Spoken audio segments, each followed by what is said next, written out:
Hello and welcome to another How to Play Starcraft 2 unit guide. In this guide we'll be going through every single unit in the game, going over where you make it, its upgrades, and some of its strengths and weaknesses. So in this video we'll be going over the Warp Prism. So let's talk about the lore of the Warp Prism. Now the Prism itself was not in the original Starcraft 2. Is actually the successor to the original protoss dropship, the shuttle. In fact, here's what that shuttle looks like. If you play StarCraft 1, you can still see it, and it's still used quite a bit in the proceed. There it is, the protoss. The shuttle is a protoss transport unit. It's slow, but can be upgraded, so on and so forth. Not to be confused with the player shuttle. There's a Brood War player called Shuttle. Okay, anyway. It's better in every way, shape, and form and emotional state. That's a carbon joke, by the way. So along with the Protoss race as a whole, it has massive advantages over their Brood War counterparts. Specifically what that is, we'll get back to it later. Now, as for the in-game lore, the Protoss, and we'll see this a little bit later, like it actually disassembles things based on a unit's energy signature, and reassembles them wherever they can be. We'll demonstrate that later. And if you also look very carefully, especially if we turn to phase mode, there's actually a Protoss pylon in there. You could just barely make it out.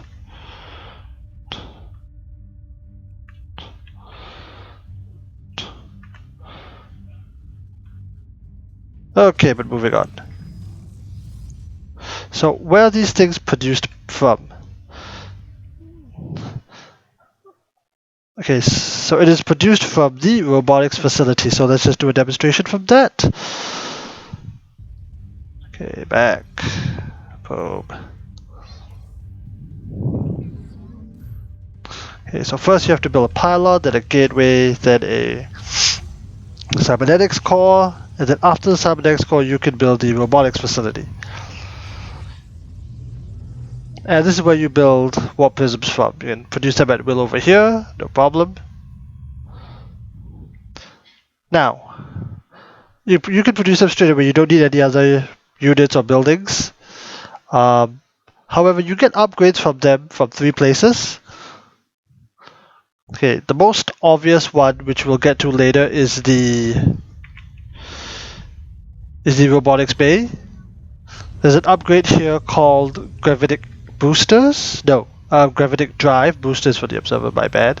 And this basically makes it go faster. You can also get upgrades from it from the forge. Shield upgrades as you do for all Protoss units. You can also get the air armor upgrades because it's a flying unit. It takes air armor. So this is where you can get your upgrades from here, here, and here from a unit produced from over here. Now, so that's the basics of that. Now let's talk about the abilities. And this is where it gets really interesting because okay, the first ability that I want to talk about is something called phasing mode. That's first I'm going to research warp gate. That'll come into important in a second. Now, if you notice here, there's something called phasing mode. Transform into phasing mode, so as the form we cannot move in this mode. So, like the tag and lurker, this traits an ability for mobility, and this ability is to deploy a Protoss warp conduit or Powerfield wherever you so choose.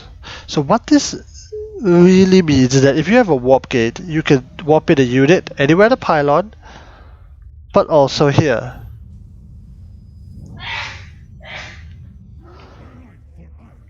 Yep.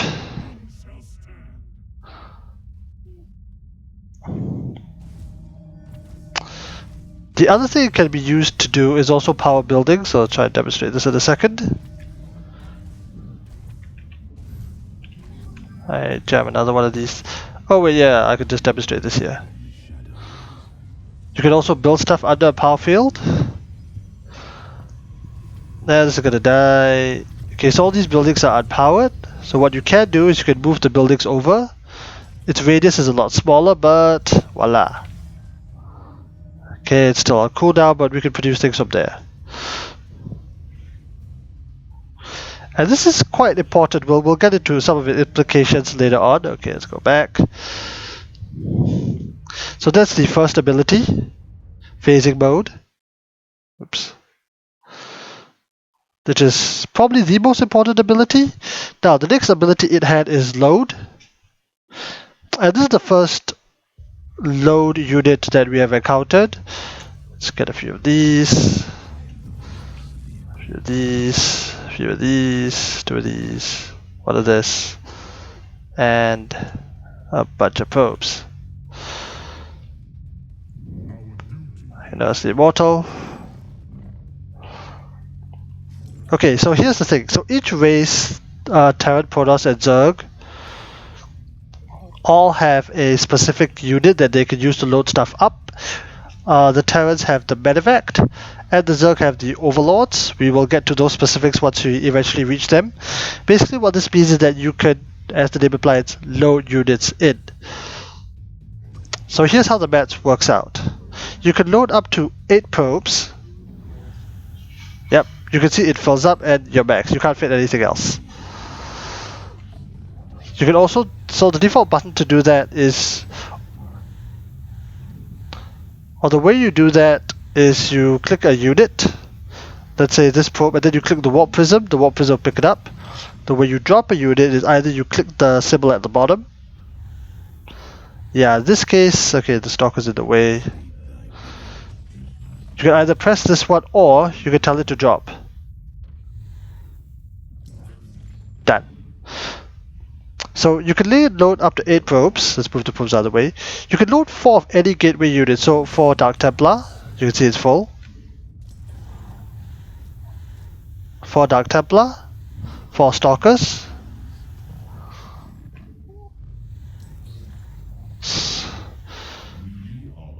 You can also put any combination. You can put 2 High Templars, a Dark Templar, 2 probes, and it fits. Now, so that's the thing. Any 4 units you get out of a gateway can fit. Now you can also fit. Now for robotics facility units, oh I forgot the disruptor. You can fit 2 of them inside. In addition to that, you can also fit 2 Archons inside. Of course, Archons being a bit fatter than their gateway counterparts. I mean, Archons aren't made for gateway, so that's still technically true.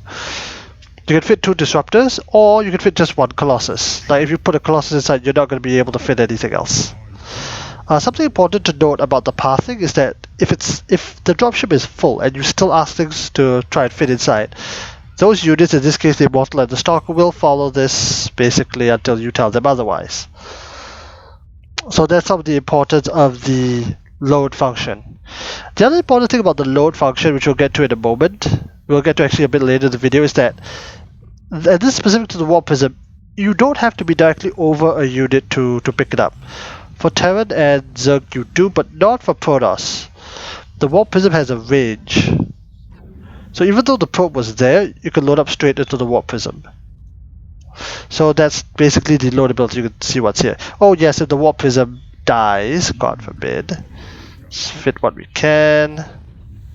So this is also important. If the Warp Prism for whatever reason dies, whatever is inside gets blown up as well.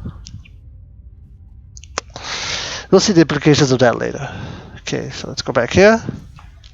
So the last upgrade in question is the one that you saw earlier. It's called Gravitic Drive. This is from the aforementioned robotics facility, which we'll get from here. So we're going to get one of each. We'll show you its abilities. Switch on. So you immediately notice that getting the upgrade 1 Warp Prism, the red one, is moving a lot faster than its blue counterpart. It's pretty straightforward. Of course, in this you also need to be careful it doesn't outfly your army and it doesn't, like, you know, you speed and then you crash to an enemy turret. Okay, let's switch that off.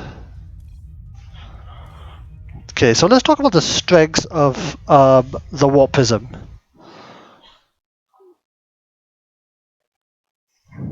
Oops. Hold on. There. Now the first, of course, is the aforementioned Powerfield. Okay, this is going to take a little bit of time to set up. Let's get that probe back.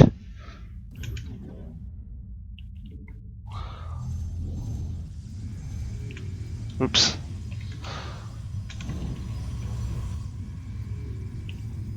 Oh dear, it's a bit of a mistake. Hold on.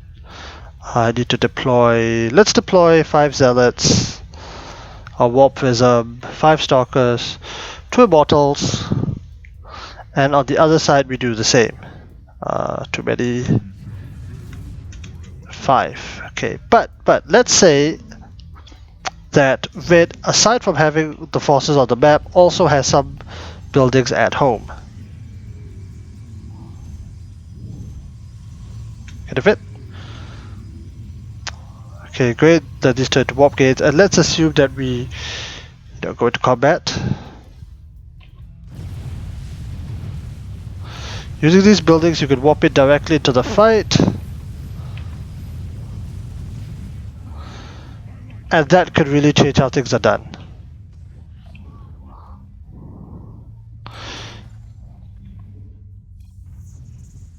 In addition to that, if you want to, let's say, do a flanking maneuver, let's see if we get noticed. No, it's got noticed.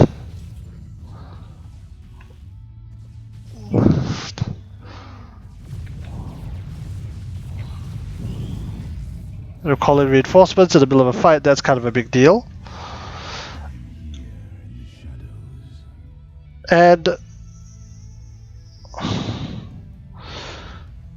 this is one of the strongest abilities in the game, because Protoss doesn't have to warp in units all the way back at base. It can warp in directly into a fight. Of course, as you saw, the Warp Prism does have the potential to get a shot down. Okay, so that's one of the strongest points. Now, another strong point of the Warp Prism as any dropship is the harassment potential. Now, for this, I will need to set up another... scenario. We actually saw a little bit of this earlier in the DT video.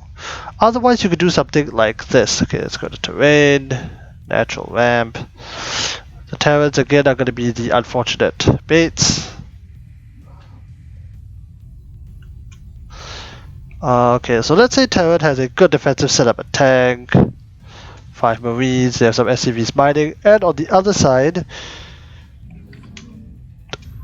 we have a Warp Prism, 2 Immortals, and a bunch of gateways.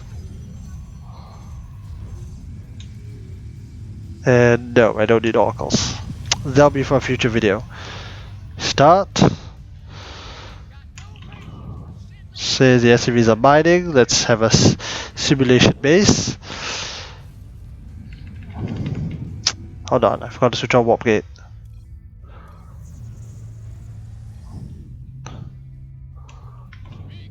Okay, workers are mining.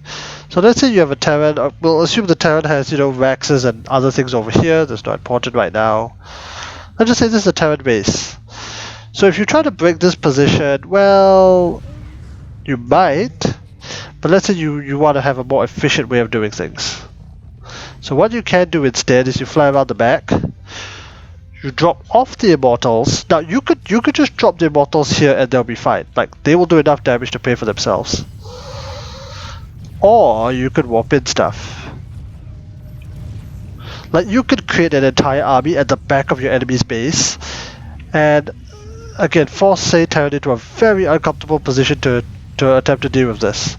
Like, I have lost games as Terrans thanks to stuff like this. So that's just a sign of its harassment potential.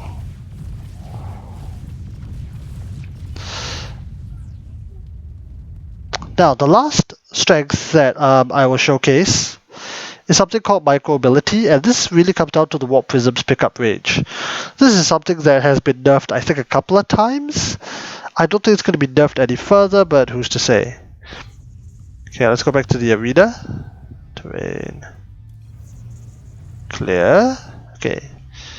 So this time, let's say that we don't have those buildings. We just have 2 Immortals, Warp Prism, all of those things. And let's say the enemy has the same. 2 Immortals, 5 Stalkers, and 5 Zealots. Now if we just attack, logic dictates that it's going to be fairly even, and there's not going to be too much to do. However, if we have a Warp Prism, darn it, micro is hard. You can basically use the Warp Prism to try and save high value targets best you can. See, so that Stalker isn't gonna die just yet, although we still might lose this fight. Okay, let's try that again. That was a fudge. This is actually one of the hardest things to do in Starcraft 2. The what is called the Warp Prism juggling. See, so we save that Stalker from imminent doom. We save this Immortal. We try and save that. Nope, didn't work.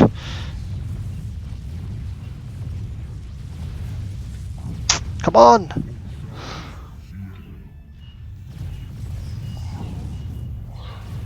Okay, let's try this one more time.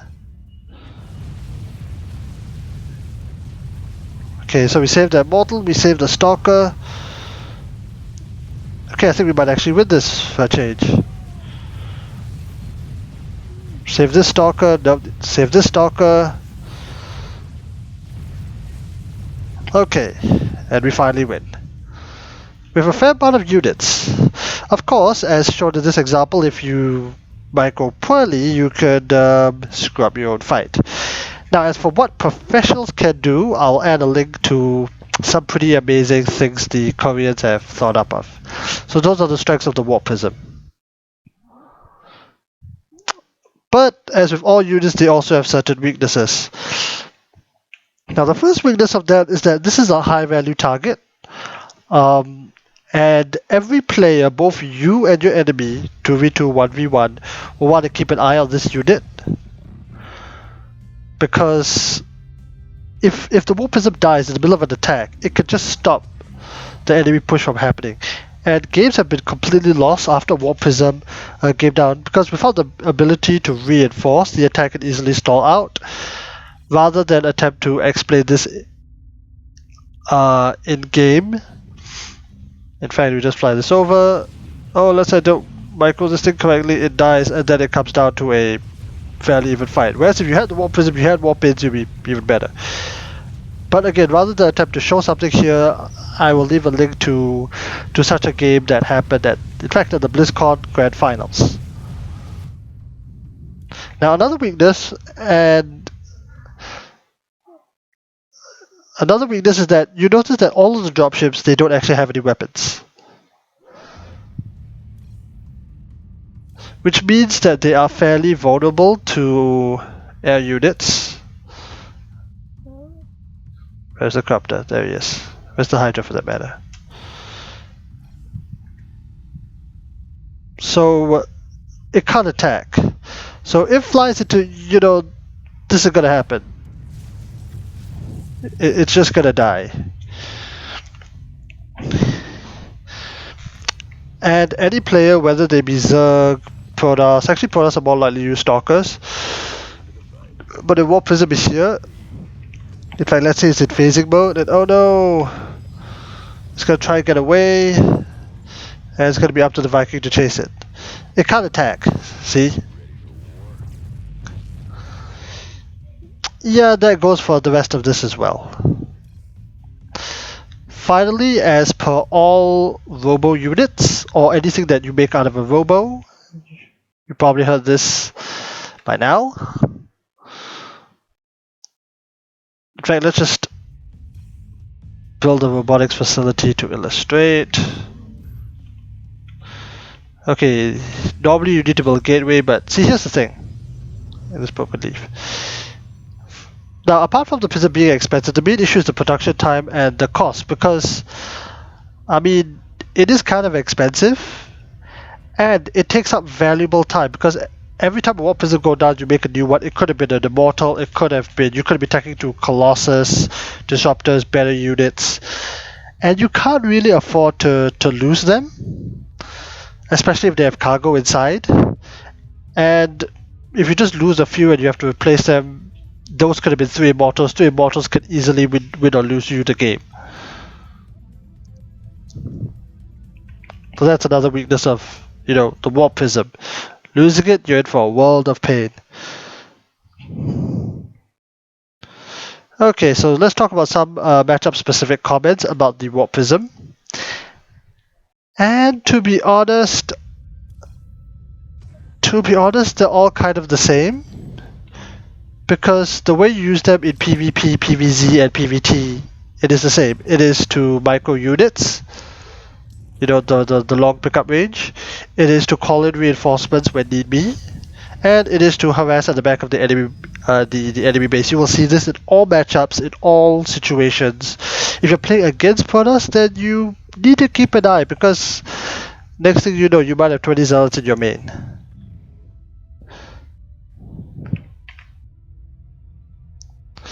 So, in conclusion, the Warp Prism is a key part of the Protoss army. It is needed to reinforce many pushes, but it can be also used in the mid-game or even earlier parts of the game if you want to get some harassment potential. And the truth be told, like, few units are as important as this one. You should see the link. And you should protect this with all you have, because again, games, hundreds of thousands of dollars have been lost by a Warp Prism getting shot down. Okay, so that's all. If you like this guide, please do like and subscribe. I'll be making as many videos as I can. I do intend to continue the series, focusing next on the Immortal, followed by the Disruptor, then we'll get into Airtoss. I also make other Starcraft 2 content, and if you have any feedback, do comment below. See you next time.